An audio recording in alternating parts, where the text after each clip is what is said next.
Ilapit ang mga may sakit kay Jesus. Ako po si Father Fiel Pareha at ito po ang ating segment, ang Daily Devotion, na kung saan tayo po ay magdarasal, magbabasa at magninilay kasama ng salita ng Diyos sa buong taon. Manalangin tayo.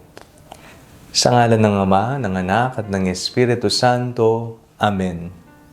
Halina, banal na Espiritu, liwanagan mo ang aming puso at isip nang maunawaan at may sa buhay namin ng iyong salita. Amen.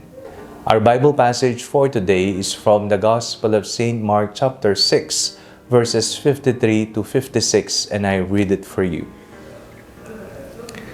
When they had crossed over, they came to land at Gennesaret and moored the boat. When they got out of the boat, people at once recognized him and rushed about the whole region and began to bring the sick on mats to wherever they heard he was. And wherever he went, into villages or cities or farms, they laid the sick in the marketplaces and begged him that they might touch even the fringe of his cloak, and all who touched it were healed. Ilapit ang mga may sakit kay Jesus. Anong karamdaman ang iyong iniinda?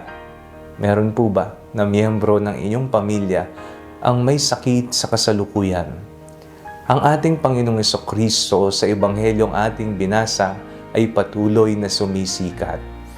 Siya ay nagiging mas tanyag dahil sa mga himala na kanyang ginagawa.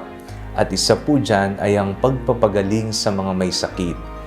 Ang ministeryo ng paghilom ng Panginoon.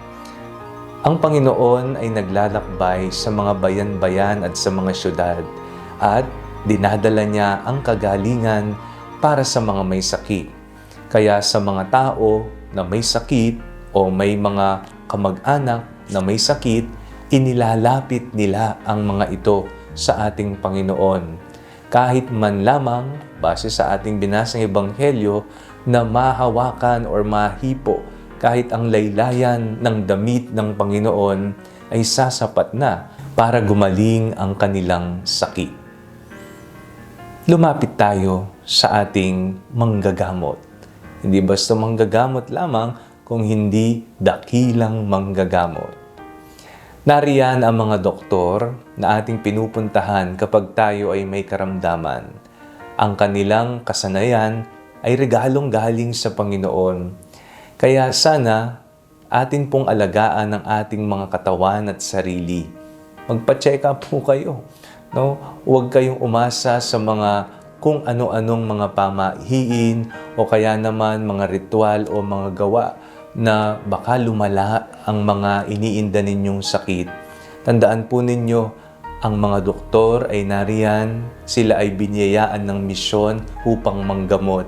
At sila ay nagiging daluyan din ng kapangyarihan at misyon ng paggagamot.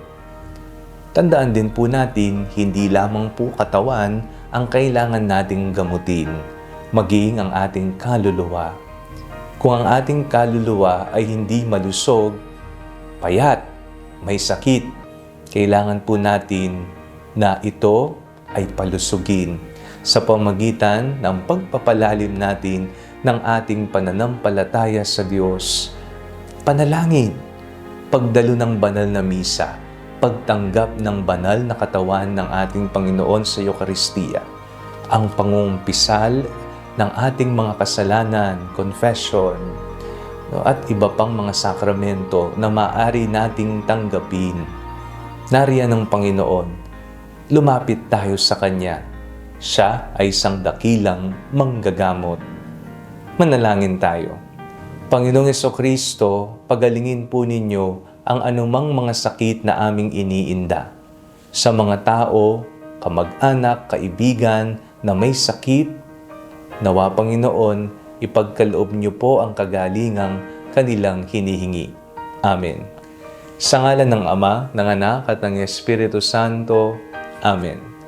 Huwag po ninyong kalimutang i-like ang video ito, mag-comment po kayo, and share it with your family and friends. Ang Panalangin Bago Matulog ay may sariling Facebook page na po. huwag niyo pong kakalimutang mag-like at mag-follow dito. And do not forget to subscribe to our YouTube channel. I-click niyo lang po ang link na nasa description ng video ito o kaya naman po just search Father Fiel Pareha. Kung nais niyo naman pong maging updated sa mga kaganapan ng ating pagpapahayag, you can join our broadcast channel dito po sa ating Facebook page. God bless you po.